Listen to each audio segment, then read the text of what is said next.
Welcome to Israel-Palestine, an historically peaceful region that's never in the news nor generating polarizing opinions or internet commentators aggressively posting flag emojis. If only. In reality, few things are as divisive as Israel and Palestine. So let's start with something we can all agree on, and that is, nothing that I post over the course of these upcoming videos will completely satisfy any particular perspective. Probably not even my own. First up, we'll head to Tel Aviv for a tour through the Carmel Market with Peninah at Delicious Israel. Then it's over to Jerusalem, where culinary historian Joel Haber shares some Jewish flavors at the Machane Yehuda Market I've never before tasted. From there, we head to Checkpoint 300 to cross into Bethlehem, Palestine for a walk along the wall and to stay at Banksy's walled-off hotel. Tel Aviv. You'd be forgiven for thinking you landed in South Beach or something, if not for the incredible amount of Israeli flags out on display. Whoever's in the flag business is making some pretty serious coin, or shekel rather.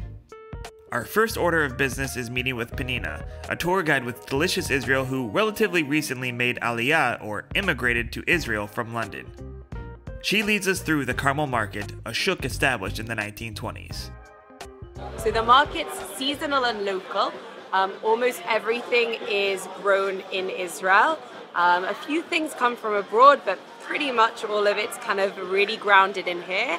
I think about it a lot nowadays as it's kind of like the equivalent to the organic food revolution. So, people more and more want to know kind of where their food's coming from, what it means, like the people growing it, the quality. And this has kind of got it all inbuilt. Before we start truly stuffing our faces, we stop at Shrem Spices. Welcome to Shrem Spices. We're here since 79. Ronnie and Shaul are a father-son duo from Turkey who run the family business. They weren't doing this in Turkey, but people move, businesses change, and this is kind of what they ended up setting up. It's a perfect place to do it because, aside from all the people coming to shop for their own things, there's so much food being eaten here, and these are kind of all the flavors going into all of those different things. That's our raw ingredients section, and that goes along with all the stuff at the bottom, some of which you'll recognize, so like curry leaves. We've got all our dried chilies. This is a culture that loves spicy food. And I love a culture that loves spicy food. But that's not to say it's all about the spice. So this is what they call it, a Persian lemon or a Persian lime. Really? Yeah, they're really interesting. They start off like this. You dry them. So this is kind of your classic. And these ones, they dry in charcoal. So it adds both the black color, but also kind of like a smokiness to the taste. And you think of it kind of like a bay leaf. So you want to use it in something that you're cooking for a long time. It releases like a lot of extra flavor. So you crack it a little bit, get kind of some room for everything to come out, all the good taste. And it goes in your stews and your meat dishes. More than anything, and this might be the greatest culinary surprise of the trip, it was the Israeli dates that knocked my socks off the most. Knocked my socks off. Are people still saying that? They're both kind of better for you than, like getting your energy from, I don't know, a chocolate bar. Yeah. They have this incredible sweetness. These especially, they're like known for being, super caramelly, extra sweet. And you can stuff them. They also do it here sometimes. Almonds, walnuts, all sorts of different things. And then you can dress it up beyond that. So if you want to take it to the next level, someone told me they do peanut butter inside and then the nuts. You can then dip it in chocolate. And someone told me that they finish theirs with this spice. So this is a spice called hawaiij. Hawaiij just means blend. There's a savory one as well, but this is kind of the sweet version. And you use it, they call it hawaiij for coffee. You put a spoonful in your black coffee. It's kind of like your wake up in the morning, but also very good, just sprinkled over your stuffed dates and kind of elevates it a bit more. Dates might be a good source of energy, but in lieu of that, you could just spend, say, 5 seconds with Irit, who's been making lachuk, a kind of Yemenite pancake, for 30 some odd years in this kitchen next to her home. Home cooks might recognize her from the pages of Adina Sussman's Sababa. While Irit whips up some lachuk, Peninah works on the dip. So it's kind of a little bit of a do-it-yourself kind of place. again, it's that like feel at home culture. Not only do I feel at home, I think I found my new hangover cure. So the לחוך is רגע. יעלי, את הופכת! יאללה, שלא ישרף. You see here, everyone that come, if you, even you one, they make by yourself. Am I right, Nina? The לחוך is white flour, yeast, sandwich. This is chilbe. It's very healthy, and that's it. And love. Next, it's time to let the onslaught of carbs begin with a stop at Panda Pita. Panda himself, Idan Feinberg, explains. It's eggplant roasted and then steamed, and it's come with fresh salad and scrambled egg and tahini with beetroot chutney. It's super tasty, super good, and super healthy, and super. You're gonna try. You should try it. Yeah, we're going to. I love falafel. I love sabich. But I would not hate it if Panda Pita made its way to Berlin. There's this really amazing connection with vendors and the sellers here. So you see people like from restaurant stalls running across the market and then running back, you know, with 5 tomatoes in their hand because they needed a few extra for a recipe. So all of that's kind of going on. There's this incredible like community, people who have been here for generations, whose parents knew each other, who now they have the connections. They were children running around the market together, and now they're running the stalls that their families did. Where actually the next place we're going is 4th generation. That next place is Shlomo and Doron Hummus, where 4th generation owner Elad came in and brought his own spin to the hummus. His great-grandpa started it. For the first couple of generations, they were doing, it's called hummus full. So it's like a fava bean stew, kind of with warm spices, cumin, things like that. Not what you would think of necessarily as like your classic hummus. And then over time, kind of things expanded. And Elad, who's the 4th generation, then kind of changed direction. And now they're doing what I would call artisanal hummus. So it's hummus inspired by dishes from around the world, by the ingredients in the market. So you still have the base of that classic hummus, and then it's all about what goes on top. He'll tell you himself that they say hummus is boring, which if you're here is pretty heretical, but... Hummus is boring? I don't believe he'd actually. In my opinion, hummus is a really boring paste. I stand corrected. Hummus is almost a religion, right? We have certain way to eat hummus, things that we combine with, and every attempt to do something different with this kind of paste is being considered to be, you're considered to be a sinner, like a terrible one. And I like to be the sinner, right? Who said sins are a bad thing anyways? And what I'm doing in the past few years with this kind of paste is basically creating a new environment for hummus. In my opinion, hummus is a really boring paste. And the evidence when you go to hummus place, you will always ask for spicy sauce, for pickles, for onion, for olives, for something in order to give this boring paste a little bit of flavor and life. And also when we were born, we were told that hummus and pita goes together, and this is the only absolute way to eat hummus, which is also a topic we need to debate about, because we as a society took it to the extreme. An average Israeli would eat something like about 2 or 3 pitas with a bowl of hummus, and then will complain the next 4 days of how full he feels. And then I can barely walk, I can barely breathe. And then they all gonna sit together in the room and will say that hummus is a heavy paste. So hummus is not heavy. What's heavy is of course the ridiculous amount of bread that we eat with it, right? So along with the tradition of eating hummus chickpea with a lot of pitas, I'm creating a new perspective when I use the hummus as a container. On top of it, I will dishes from a variety of cuisines and techniques. And you will see that in most of the cases you'll be able to leave the pita alone, use your fork, use a piece of onion. You see that the demand is not that bad, right? It's only a matter of perspective that we need to change in our minds as a religious society when talking about hummus. Of course, we serve it along with all the traditional hummus dishes. People eat here for decades and they used to eat the same dish and it's all good. It's just a new thought that might work. You know, every classic was first an innovative thought of somebody, right? It became a classic because it was good enough to stay. So welcome to the new classic hummus experience, right? The new classic hummus experience. Sounds nice, but what does it mean in terms of things I can eat? So here we got the Balkan hummus. It's hummus with roasted eggplant, pickled onion with sumac. Sumac is this purple spice here. It's a very interesting spice which tastes almost like raspberry. As well, karamata olives, parsley, and olive oil. This is the Balkan one. Here we got the hummus senia. Senia, originally it's a stew made of ground beef along with hot zucchini and vegetables. Here we do not have meat in the restaurant, so this mixture is made out of bulgur and mushrooms with a lot of Lebanese aromatic spices, tahini, tomato, red onion, mixture of seeds and almonds that we roast here. A quick look inside. We can see that it really looks like ground beef, right? So it's bulgur and mushroom. Last one would be the deconstructed falafel hummus. It's hummus with a chopped ball of green falafel. On top, tomato, red onion, tahini, and amba.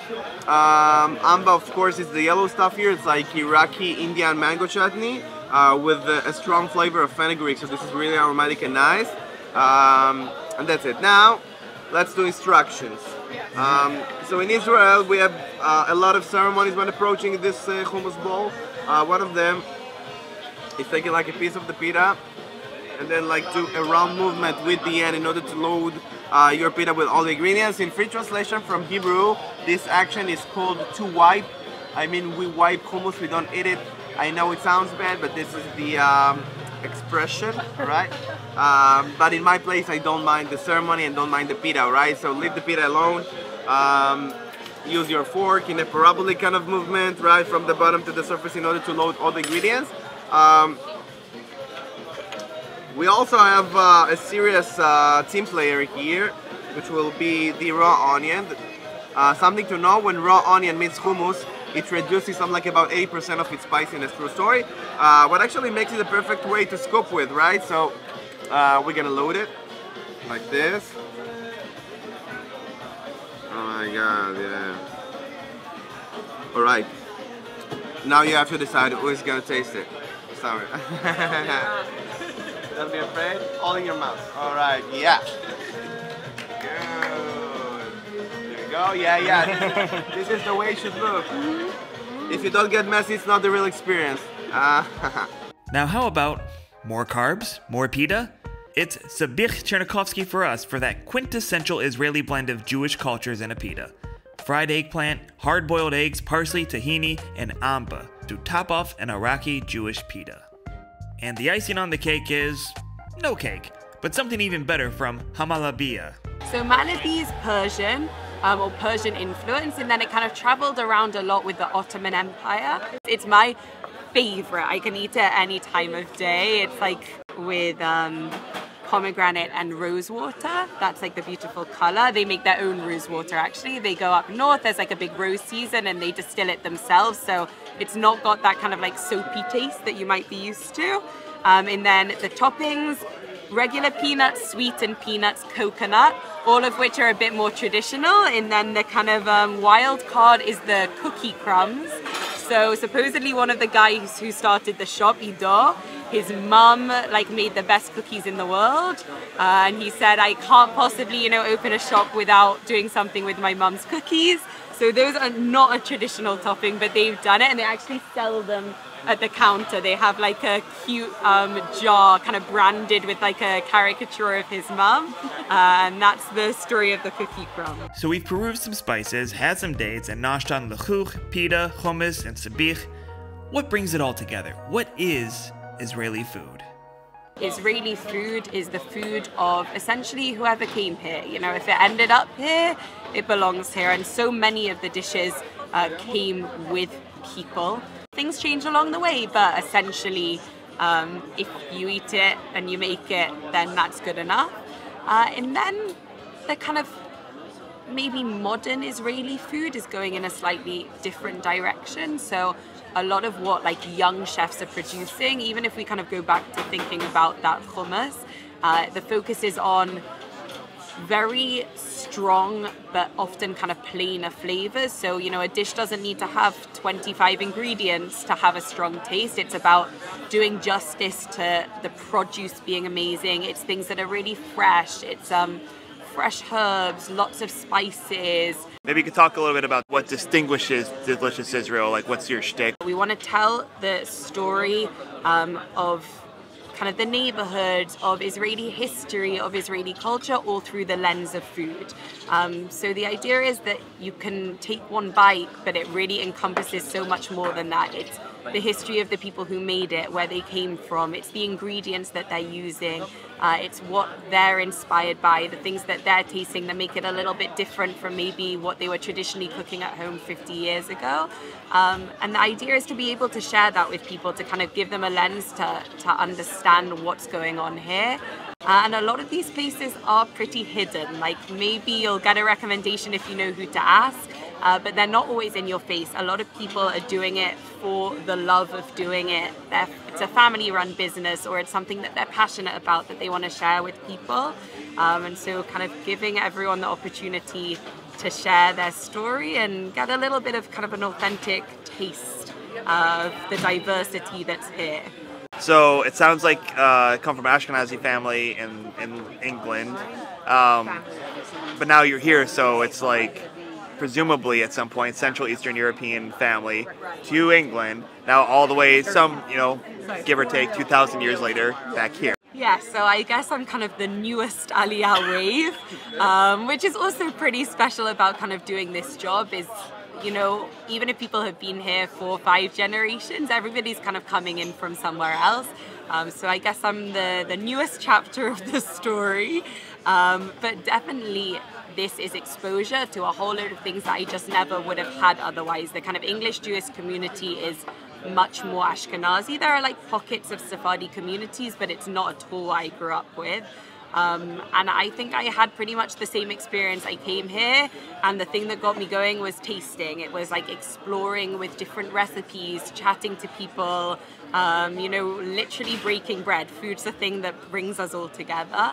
And it's something that people are so happy to share. It's personal. It like gives you a sense of who they are. And that's inspired me. I like ask for recipes, you know, from all the vendors. We actually had an experience earlier this week. Me and a trainee guide were waiting for a tour to start in Jaffa. We were waiting by the Jaffa port, and this group of old guys, like Arab and Jewish, everyone sitting together, were like, do you want to join us for coffee? So, you know, we ended up sitting by the Jaffa port with these kind of random 70-year-old men all sharing coffee, and what do you get along the way? A best recipe for hummus, a best recipe for this, a recipe for that, everyone's own history. And something that, without all the politics, brings people together. Every time I walk into a shop and I have a conversation with someone, you pick up something new, and it kind of fleshes out an understanding of Israeli history, Israeli society. As an immigrant, I think sometimes it can be hard to, you know, like really understand what people who have lived here for generations are feeling, and their experiences are so different from mine. So just to have a little bit of a touch point to connect with people and kind of add a layer to my understanding of what's going on here is like, I really feel blessed to have that opportunity. My impression is that people in the States right now have kind of, I would say, warped understanding of what life is like here right now. And I only say warped based on my, granted, like 12 hours here, like it seems very lovely, but I think people just think that everybody is angry here all the time. There's just constant strife and anger, especially with the protests have been going on. And you're new-ish here, it sounds like about 1.5 years. I'm just wondering if you could share like your impressions of what life actually is like here day to day in Tel Aviv and also at Jerusalem, because you go back and forth. It's hard, right? You only see kind of what's in the news, but people are living a really vibrant life. There's a huge outdoor culture. And, you know, Tel Aviv especially, I don't know how anybody works here, but you'll walk past on a Sunday, everyone's outside having brunch. Like, people, you know, whether it's bred of conflict or it's bred of kind of just being here and, like, you know, embracing whatever's around. People, I think, really live life very much to the fullest. It's a community and a culture of go-getters, of people kind of both, you know, like fighting a little bit from what they believe in, but also just doing what they want and kind of, I know, as British, we always say we're very polite, we like hold back. So I'm learning to be a little bit more Israeli in that sense, push forward. As with anywhere, there are places that make it a hard place to live, and then there are lots of things that make it wonderful. And the like proof is in the pudding. There's people who come and they stay, and I think you'll get a sense of that. Like there's something here that's a little bit special. What would you say most distinguishes Israeli food? Because I think, because in Berlin we have a lot of Israelis, we also have a lot of Palestinians, people from the Levant, Syria, Lebanon, and I think and I don't mean this as an insult, but like to the more uneducated culinary historian, they might just say like, oh, they're all the same. It's hummus, it's hummus, it's hummus, and falafel. But obviously a lot of these cultures are playing with each other and they're influencing each other. But what do you think like is really uniquely Israeli and really makes it stick out as its own cuisine? I think it is that mix. I think the mix is the key. It's you know, it's not monolithic at all. Everybody is bringing it together, and it's those mixes that we've seen time and time again. You know, people do have strong opinions about what can go with what, but a lot of dishes is just people have adapted kind of according to the local environment. Hummus is a great example, you know, it's the same dish in all these different countries, but actually it's a little bit different. Israeli hummus has a lot of tahina in it. It's kind of a very smooth texture. It doesn't have olive oil as opposed to Greek hummus, and I think the more you delve into those nuances, you start to really see kind of, again, the stories there underpicking it. And that's the beauty, like there's so much personal food here, so much personal culture, that one hummusiyah can be different to the place 2 doors down, to the extent that you'll sometimes be like, am I eating the same food? And it all goes under the same name. Well, we tried 3 types of pita and they were all completely different at a different place. So there's, you know, the macro kind of people bringing their things with them, and then there's the ultimately personal. One person making the dish is making it completely different. Hummus is the best one. Even in the country, you can go up north, you'll try something completely different. You can go down south. There's a million ways to do hummus. Who knows where it came from, but people have embraced it here. Taste everything, be brave. There's just this incredible variety of things here. We could keep eating for hours. Every bite would be different. As Panda said, the first bites are the most special. They, you know, give you all the secrets, but keep going, keep trying more. Next time, we take the train to Jerusalem to try some Jewish dishes I've never heard of before with Jewish culinary historian Joel Haber at the Machane Yehuda Market. Subscribe so you don't miss that one, give a thumbs up if you enjoyed this one, and leave a comment telling me your favorite Israeli dish. Or just angrily post flag emojis. Engagement's engagement, am I right?